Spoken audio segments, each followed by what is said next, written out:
Ajá. Listo. Listo. Bueno, muchas gracias a todos por atender en este webinar, que es el primero de esta serie de webinars que vamos a estar haciendo por medio de la cooperativa, la Consalud. En esta ocasión tenemos a la doctora Murillo, que nos va a hablar sobre posibles variantes de SARS-CoV-2 presentes en Honduras. Realmente es un tema súper interesante y creo que en este momento pues todos tenemos como esta curiosidad, ¿verdad?, de poder determinar qué tanto este mundo que nosotros estamos leyendo en las noticias, a través de así, de todos lados, realmente qué de todo esto es cierto para que se aplique en nuestro país. Entonces, sin más preámbulo, bienvenida, doctora. Muchas gracias por estar con nosotros. Muchas gracias, un placer estar aquí, aceptar su invitación. Como usted bien lo mencionó, con la finalidad de informar correctamente a la población sobre temas de gran importancia. Bueno, sin más preámbulo, voy a empezar a compartir pantalla con ustedes para iniciar la presentación.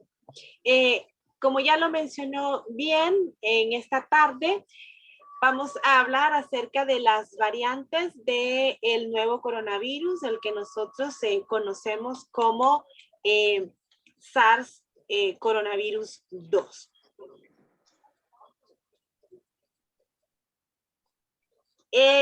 Para que nosotros podamos hablar acerca de este nuevo coronavirus, entonces necesitamos conocer un poco de las características que tiene este virus. Probablemente ustedes pues han visto mucho acerca de esta figura, ¿verdad? Este es el coronavirus.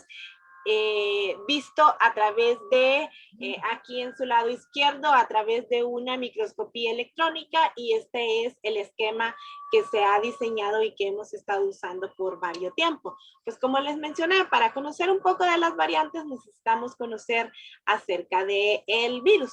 Entonces, los coronavirus en general, y obviamente el coronavirus 2, el SARS-CoV-2, es un virus esférico, pero también los hay pleomórficos, o sea, no tan redonditos como lo pudieron ver en la figura.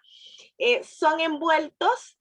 Esa característica es muy importante porque el hecho de que sean envueltos los hace que no sean tan resistentes, ¿verdad? Tiene un tamaño moderado, mediano, comparado con los otros virus, ¿verdad? Es de 160 nanómetros de diámetro. En general, los virus pueden llegar a medir hasta 300 nanómetros, o sea, esas son estructuras muy, muy chiquitas, ¿verdad? Y entonces estos tienen ese tamaño intermedio. El genoma de los virus es un genoma ARN. ¿Y por qué es importante también que sepamos esto? Porque los virus ARN tienen esa propiedad de cambiar. Y eso es lo que lo va a llegar a producir nuevas variantes. Es un solo material genético, está dentro de esa estructura que ustedes pueden ver aquí que estoy señalando.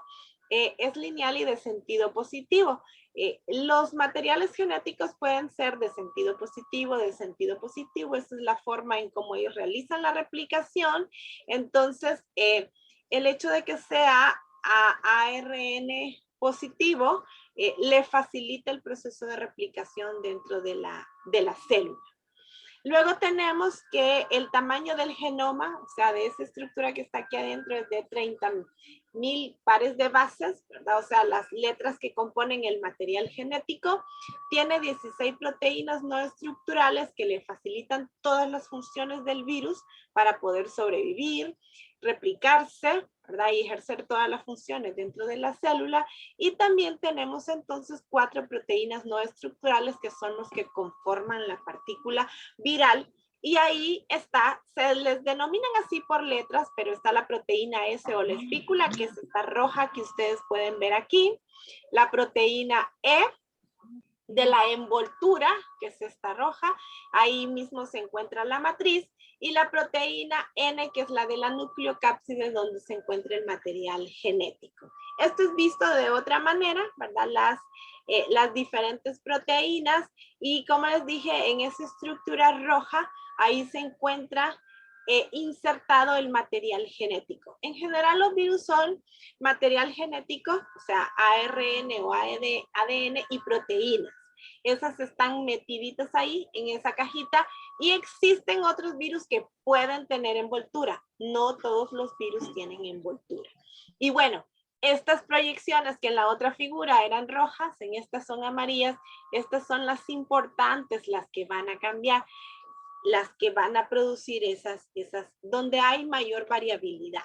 Bueno, esa proteína S es la proteína también que facilita la unión del virus con las células. Es un proceso como de llave y cerradura, o dos estructuras que encajan correctamente, ¿verdad? Y tiene dos dominios, un dominio S, que es el que se va a conectar más que todo con la célula, con los receptores celulares, y el dominio S2 es el que está más anclado a lo que es la membrana de la célula. Esta proteína está bien caracterizada por lo que ya se conocía del SARS-CoV-1, ¿verdad? Esto es visto de otra manera, ¿verdad? La proteína S1 es la que determina el rango de huéspedes y el tropismo celular. ¿Qué significan esas palabras? El rango de huésped es si pueden infectar animales a los humanos. Entonces, esa proteína cambió y varió y se adaptó hacia los humanos. Y el tropismo celular es las clases de células en nuestro organismo que los virus prefieren. En este caso están muy dados a las células que tienen receptores AC2, ¿verdad? Que tenemos en las vías respiratorias, pero también hay en el sistema cardiovascular, en el hígado, en los riñones, y por eso se habla que el COVID no solo es una enfermedad respiratoria, sino también una enfermedad sistémica. Y bueno, la S2, como les mencioné, es el que hace la función del virus con la célula. Esta nada más es una estructura cristalográfica con todo el material genético. Luego tenemos el ciclo de replicación. ¿Por qué es importante que nosotros hablemos del ciclo de replicación? Porque es en este punto en donde se va a producir esa proteína S que eventualmente va a cambiar, ¿verdad? Que es la que más se asocia con las variantes. Bueno, muy rápidamente, no es que quiero explicarles el ciclo de replicación. Esta es la célula que tiene esos receptores AC2. La unión del virus lo hace mediante esas estructuras verdes, que es la proteína S. Ese es el primer paso de la replicación, esa unión del virus con la célula. Luego tiene unos antirreceptores que le van a ayudar al virus a poder entrar. Cuando ya es engullido, cuando ya es envuelto por la membrana celular y libera el material genético, es aquí donde les digo que por ser sentido positivo, el virus se empieza a replicar rápidamente, porque no necesita llegar al núcleo de la célula, sino que se replica en el citoplasma, y rápidamente genera lo que es más ARN positivo, porque este es el que va a producir las proteínas. Este es el que, con la ayuda de ciertas enzimas que el virus tiene, ¿verdad? Entonces, ahí está, miren, este colochito, que es como un verdecito, es el que produce la proteína S. Entonces, estos segmentos, como son los que están más al exterior, son los que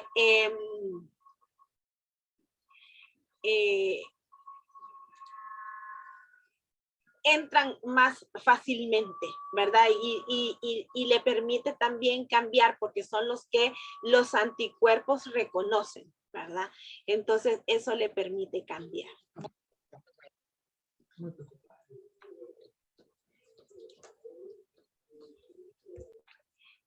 Bueno, esta es la estructura genómica del virus, ¿verdad? Y también aquí se van a ver reflejados los cambios, no vamos a entrar en detalle en eso, Ahora, ¿qué es importante saber para ya entrar en materia acerca de los linajes y de las variantes? Pues bueno, existen ciertos términos que es importante también que la población los conozca, ¿verdad? Desde que se descubrió y se describió por primera vez la enfermedad, ¿verdad? El COVID-19, el virus ha generado muchos cambios y a eso se le llaman linajes, pero no deja de ser un SARS coronavirus 2, ¿verdad? Si hubiera un cambio muy drástico, entonces se llamaría SARS coronavirus 3. Pero en este momento todavía son cambios muy leves, ¿verdad? Debido a los procesos de microevolución que el virus sigue adaptándose en las células humanas, crea esas mutaciones y a esos linajes que se van formando, entonces también les llamamos variantes. O sea, miren, les he dicho 3 términos: clados, linajes o variantes. Todas esas son cambios en los mismos SARS coronavirus 2 y que no llegan todavía a ser una nueva cepa. Entonces, no vayan a confundir los términos. No es lo mismo cepa que linaje o variante. Y estos 3 términos no están o no se reconocen en la taxonomía oficial que se utilizan para los virus, ¿verdad? Por eso siguen llamándose SARS-CoV-2. Ocurrió. El ejemplo es, tenemos SARS-CoV-1, cambió tanto que creó un SARS-CoV-2, ¿verdad? Entonces, esas sí son cepas. Todavía, hasta este momento, no se ha generado una nueva cepa, solo cambios menores dentro de esta cepa que las llamamos variantes. Entonces, ¿cómo surgen estas variantes? Pues son parte de los procesos rutinarios de los virus ARN que producen lo que llamamos nosotros mutaciones. Entonces, estas mutaciones son errores que se van acumulando o son cambios también, los podemos llamar así como cambios que el virus genera para mayor adaptabilidad. Esto es, las mutaciones, es eso, ¿verdad? Es que el virus se está adaptando. Y a medida que el virus se reproduce, estos errores o estos cambios se van transmitiendo a las nuevas generaciones. Este es el material genético que fue secuenciado por primera vez de las primeras personas que padecían la COVID-19 y posteriormente entonces tenemos todas estas. Miren, para diciembre 26 del 2019 teníamos esta cepa, que era una cepa de Wuhan, esta era otra cepa de junio del 2008 y ya empezaba a tener cambios. Esta era una cepa de Guangzhou, también en China, para febrero 27 del 2020 ya, y iba acumulando más cambios. Esta es una cepa de Seattle del 24 de febrero, también del 2020. Esto es del Grand Princess, del crucero Grand Princess. ¿Se recuerdan los grandes, noticias que hubo acerca de aquella gran cantidad de personas que se quedaron varadas en un crucero porque estaban infectadas? Pues miren cuántos acumulaciones de mutaciones se fueron presentando. Luego en Beijing, en cepas de Bélgica, de Australia, y al final, al cabo de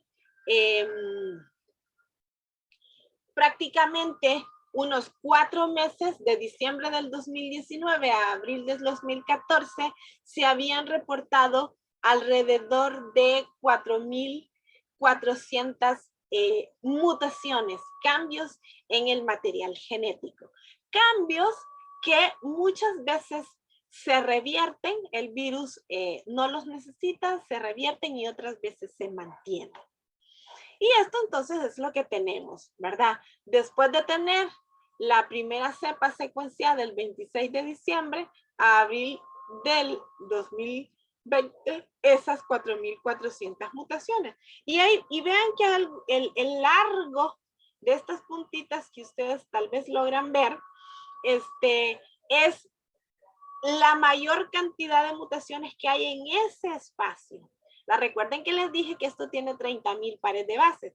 Hablemosle por decirles algo, ¿verdad? Que esto está en la posición 16,000, ¿verdad? Entonces ahí hay mayores cambios. No estoy diciendo que esto es un ejemplo, ¿verdad? Porque aquí no tienen la nomenclatura. Y en esos espacios donde no hay, por ejemplo, este rojito de aquí, que hay un espacio en blanco, es porque esos cambios no, en ese espacio, en ese punto del genoma, no permite cambios, ¿verdad? Entonces a eso les llamamos puntos conservados y es los que se utilizan, por ejemplo, esos puntos muy conservados para hacer las pruebas de diagnóstico, para que no haya mucha variabilidad o para hacer estudios de conservación.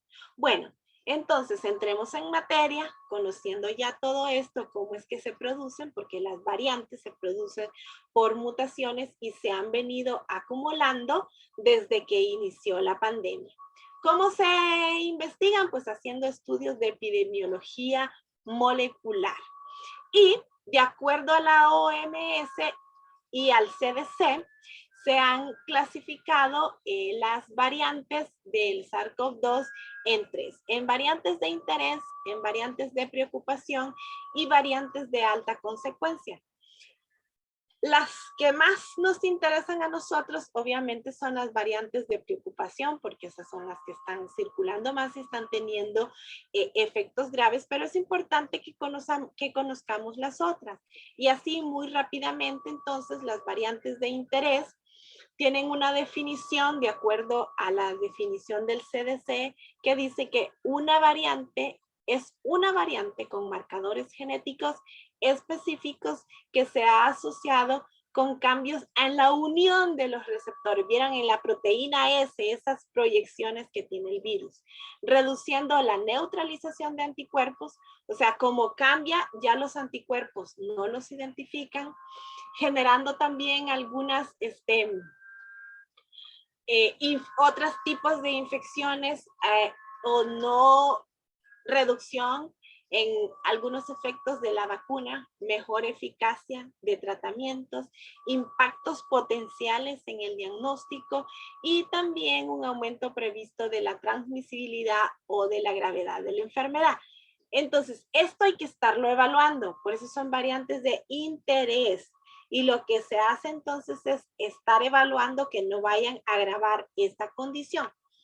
Hay varias, miren, se han reportado muchas. La variante, generalmente estos numeritos con los que se nombran es la posición en los árboles filogenéticos donde se hace la asociación de variantes, ¿verdad? Entonces es la B1-526 y miren, tiene varias mutaciones y se empiezan a reportar los orígenes y cuáles son los posibles atributos o los efectos que puedan tener. Entonces, no vamos a hablar de todas ellas, vamos a hablar de las que nos interesan, ¿verdad? De las variantes de preocupación, pero solo para mostrarles que hay más, ¿verdad? Que hay muchas más y que estas se están vigilando que no se vayan a convertir en variantes de preocupación, que sí van a tener un marcado atributo en alguna condición que nos pueda afectar a nosotros los humanos. Entonces, ¿cuáles son las acciones para variantes de interés? Pues una mayor vigilancia, ¿verdad? Hacer una vigilancia y una mayor caracterización de cómo están circulando estos virus, de la gravedad de la enfermedad y de los riesgos de reinfección y los posibles efectos sobre las vacunas. Bueno, yo creo que estas son las que nos interesan. La definición de variantes de preocupación, o VOC, se llaman en inglés, Variant of Concerns, VOC, es una variante para la que hay evidencia de un aumento de transmisibilidad, que es lo que vamos a ver que sí están produciendo estas variantes que nos interesan.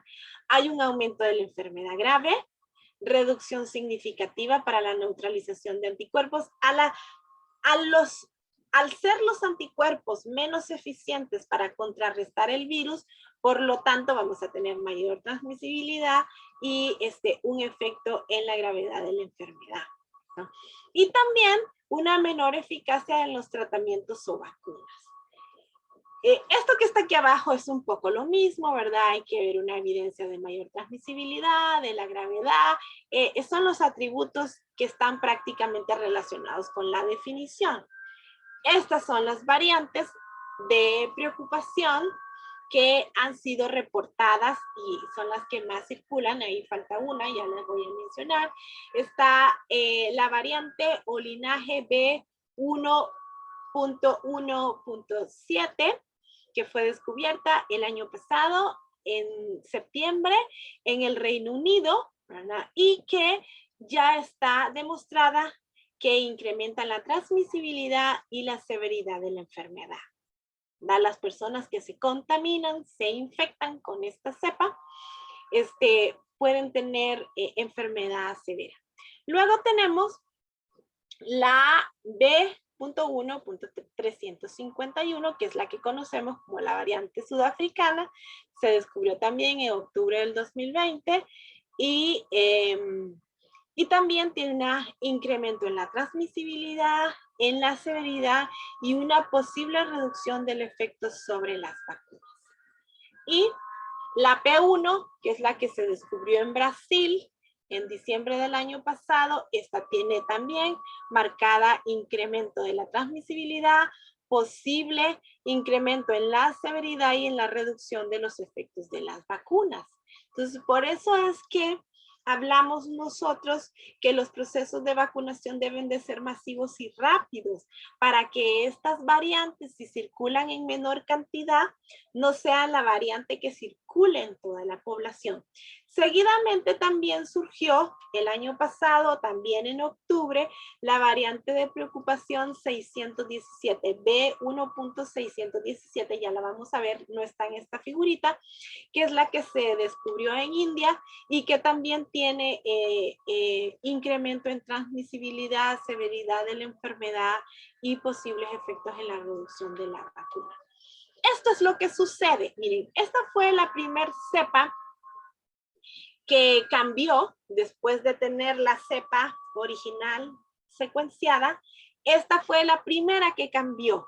Y ese solo cambio en la posición 614 de D, cambiar a G, en la proteína o en el segmento que produce la proteína de espícula en este rojo, fue la que se adaptó más rápidamente a los humanos y se diseminó por todo el mundo. O sea, que después de tener la de China, esa de China cambió dentro de la población china, pero esta, con ese cambio ahí en la posición 614, fue la que se diseminó mundialmente. Y esa fue la que siguió circulando en el resto del mundo y ha seguido cambiando. Entonces, aquí tenemos el ejemplo de la B117 y miren cuántas mutaciones tiene, ¿verdad? Pero las de mayor importancia son las de la espícula, porque esa es la que se une con el virus. La que tiene mayor impacto es esa posición, la 501, la N501Y, porque esta es la que le ha permitido adaptarse junto con esta otra, con la P618, le ha permitido adaptarse más rápidamente a la célula, por lo tanto, se replica a su gusto. Tenemos estas deleciones también. ¿Qué son deleciones? Que los aminoácidos se sacan y se acorta la secuencia. Pues esos también tienen una marcada reducción en las respuestas inmunológicas. Pero como les digo, hay más. Miren, ustedes me dirán, pero en otras posiciones hay más. Pero no tienen un efecto en lo que es la enfermedad y la transmisión, la respuesta de anticuerpos ni la respuesta a vacunas. Entonces, sí se reportan, pero se investigan las que tienen un efecto negativo. Entonces, por eso están resaltaditas estas dos y las de deleción. También tenemos el linaje B1.351, que es la sudafricana.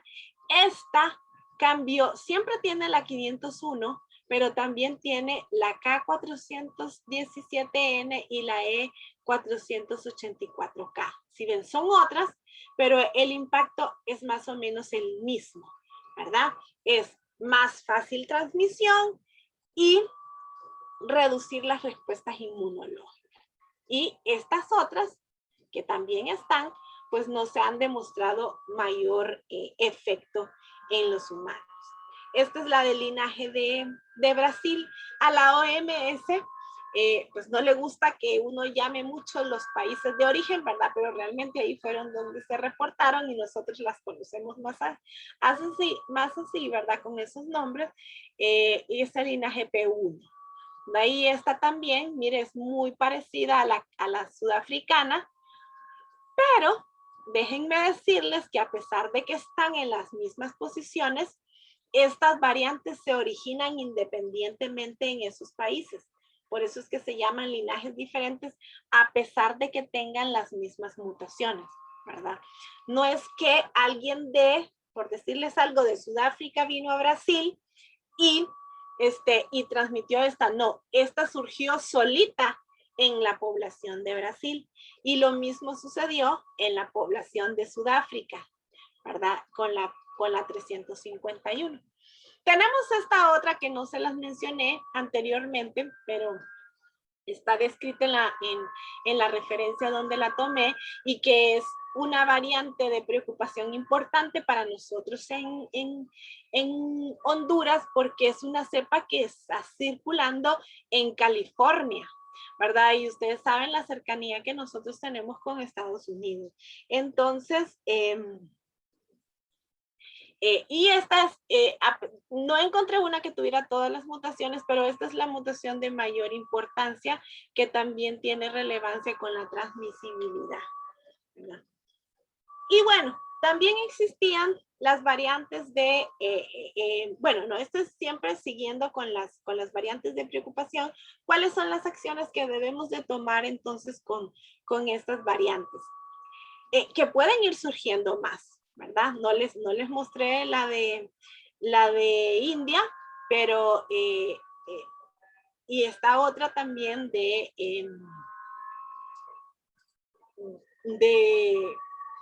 Nueva York, ¿verdad? Que también están ahí entre intermedio, entre interés y preocupación. Entonces, estas variantes hay que notificarlas a la OMS. Como es un reporte del CDC, pues hay que hacer reportes a ellos también. Hay que seguir investigando, aumentando el número de pruebas y sobre las bases de las características de la variante, las consideraciones adicionales que se pueden deducir de eso, ¿verdad? Si hay que hacer nuevos diagnósticos o modificación de vacunas y tratamientos. Y finalmente tenemos las variantes de alta consecuencia. Actualmente no hay ninguna variante de consecuencia, seguimos teniendo solo variantes de preocupación, pero ya los cambios son más drásticos. Miren, tienen una marcada repercusión en las medidas de prevención, contraindicaciones médicas, o sea que la enfermedad es muy, muy severa, la eficacia de las vacunas y de los tratamientos se ve muy, muy reducida, ¿verdad? Actualmente, como les digo, no tenemos variantes de alta consecuencia todavía. Siempre recordarles que con el coronavirus, pues con este nuevo coronavirus, nada está dicho. Con respecto a la distribución de las variantes, creo que es importante porque también de eso trataba el tema. ¿Qué pasa? ¿Qué es lo que está circulando en nuestro país?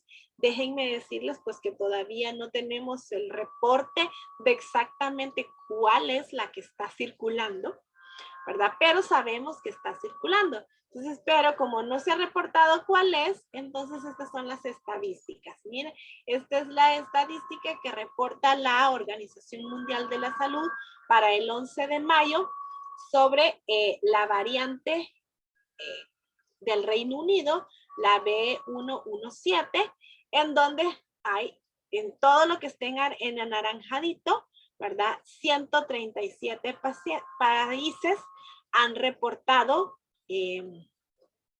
la presencia de esta variante y hay 12 más que están en verificación, que son esos que tienen rayitas, ¿verdad? Pero son muchos los países y sobre todo cerca de Honduras que tenemos muchos países cerca con los cuales tenemos muchas relaciones estrechas y por eso es que sabemos clínicamente y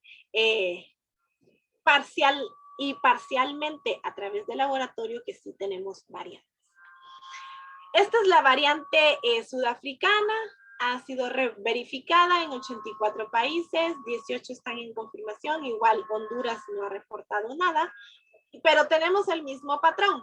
Miren, tenemos en Panamá, en Costa Rica, México, Estados Unidos, y no nos vayamos más lejos, ¿verdad? Porque nosotros tenemos estrechas relaciones con todos estos países. Esta es la variante de Brasil, la P1, ¿verdad? También, miren, casi todo América lo tiene, es menos en Europa y en Asia, ¿verdad? Y mucho menos también en la sala de, en África, ¿verdad? Entonces, aquí tenemos esta condición. Hay menos países, 47 y 13 por verificar, pero lo más importante es que la tenemos en los países muy cerca de nosotros. Bueno, ¿cuáles son las conclusiones entonces respecto a las variantes o estas variantes genéticas o variantes de preocupación del SARS-CoV-2 que están circulando? Han emergido, seguirán emergiendo y circulando por todo el mundo a través de la pandemia.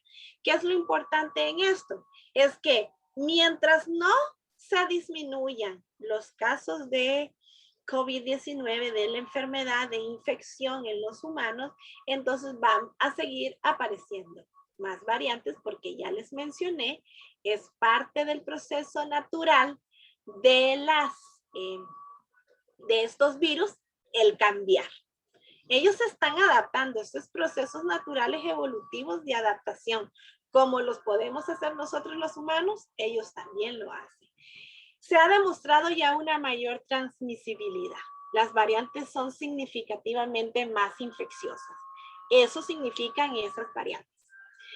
También se ha demostrado ya el incremento de la severidad de la enfermedad y en algunas hay una posible reducción de la eficacia de la vacuna. Pero entonces por eso es que, ¿cuáles son las acciones o qué debemos estar haciendo nosotros como país? Pues debemos estar haciendo la vigilancia genómica tanto del virus como de la enfermedad. ¿Y qué significa eso? Perdón. La toma de muestras para la vigilancia regular, ¿verdad? Debemos estar teniendo la capacidad de identificarlas. Tenemos que tener vigilancia en áreas con incremento significativo en los casos en las últimas semanas, ¿verdad? Y que nos explican, y eso lo hemos vivido nosotros como país, desde ese incremento en el número de casos, incremento en el número de casos en niños, también se ha visto. Menores de 60 años con comorbilidades, también hemos estado viendo nuestros jóvenes enfermarse y no solo enfermarse, sino que también fallecer.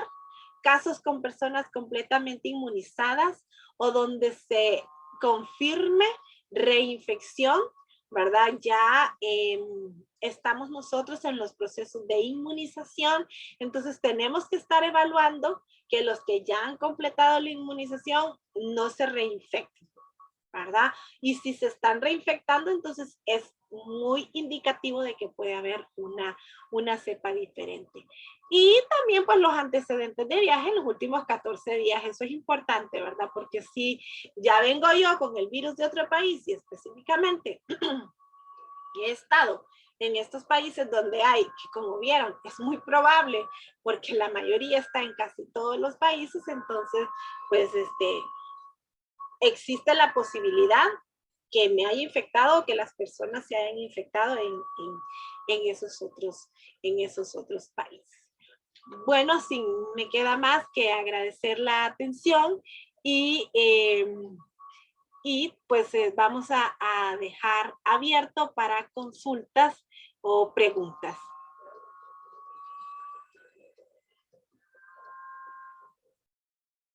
Voy solo a pasarle el anfitrión. al doctor Fides para que sea él el que continúe con el programa.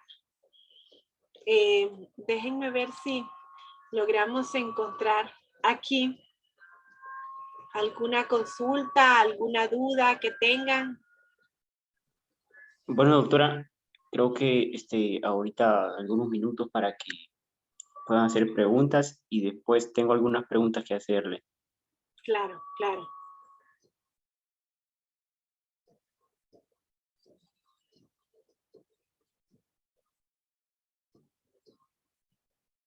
Como que no hay preguntas, doctora. Parece que no, tal vez les quedó muy claro los conceptos, pero bueno, inicia usted, Carlitos, con las preguntas entonces. Doctora, acerca usted dijo estudios de epidemiología molecular. ¿Aquí en Honduras se pretende actualmente realizar algún estudio o no hay posibilidades que se pueda realizar uno? En Honduras, en la Universidad Nacional Autónoma de Honduras, en la Escuela de Microbiología están las capacidades instaladas para realizarlo, ¿verdad?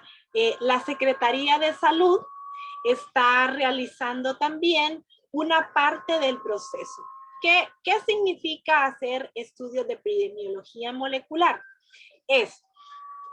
Nosotros diagnosticamos el virus en un paciente, aislamos el material genético que se hace con biología molecular, con la prueba de PCR del hisopado, y de ese virus que se aísla, de ese material amplificado, de ahí se logra nuevamente amplificar para procesos de secuenciación, o sea, análisis genéticos. Eso, como le mencioné, ese proceso se puede hacer aquí. Tenemos analizadores genéticos en el país. Lo único que en este momento no se está realizando, al menos no en la universidad, porque no están toda la metodología instalada, ¿verdad? Nosotros tenemos una condición que es que el laboratorio, si bien es cierto, es un laboratorio de bioseguridad 2, es un laboratorio que le llamamos Core Facility, en el cual trabajan muchas personas y las condiciones de bioseguridad hay que cambiarlas para poder trabajar. Entonces se está trabajando en ese proceso, ¿verdad? Pero sí se puede lograr hacer en nuestro país perfectamente y hasta lo que yo sé es que la Secretaría está haciendo una parte y luego la está enviando al exterior. Suena muy interesante, doctora. Muy interesante porque es un avance muy bueno. Creo que esa era la pregunta que tenía, doctora, que me hacía más ruido. Bueno, pues si no hay más preguntas, decirles que finalizar diciéndoles que probablemente, bueno, ya fue oficial, ¿verdad? Que sí tenemos nosotros variantes de preocupación, no sabemos exactamente cuál es, pero casi todas tienen las mismas repercusiones. Hemos visto las manifestaciones de lo que sucede, ¿verdad? Mayor número de casos, personas más graves, y lo que entonces debemos estar nosotros haciendo es promoviendo más la vacunación, más personas vacunadas para que se disminuyan esas cepas y mientras tanto entonces pues aconsejarles que sigamos con las medidas de bioseguridad pues para no infectarnos, ¿verdad? Uso de doble mascarilla, lavado de manos y distanciamiento social todavía, aún si ya han estado en los procesos de vacunación. Gracias. Muy bien, doctora, muy bien. Entonces solo queda, doctora, agradecerle por su tiempo y su excelente presentación. Realmente cada vez enriquece más uno al escucharle. Y pedirle que en alguna siguiente ocasión nos pueda acceder a una nueva charla. Claro, con todo gusto, ¿verdad? Creo que como profesionales de la salud y conocedores del tema debemos de difundir la información correcta a toda nuestra población. Muchas gracias por la invitación y a la orden. Gracias a usted, doctora. Bueno, buenas tardes. Buenas tardes.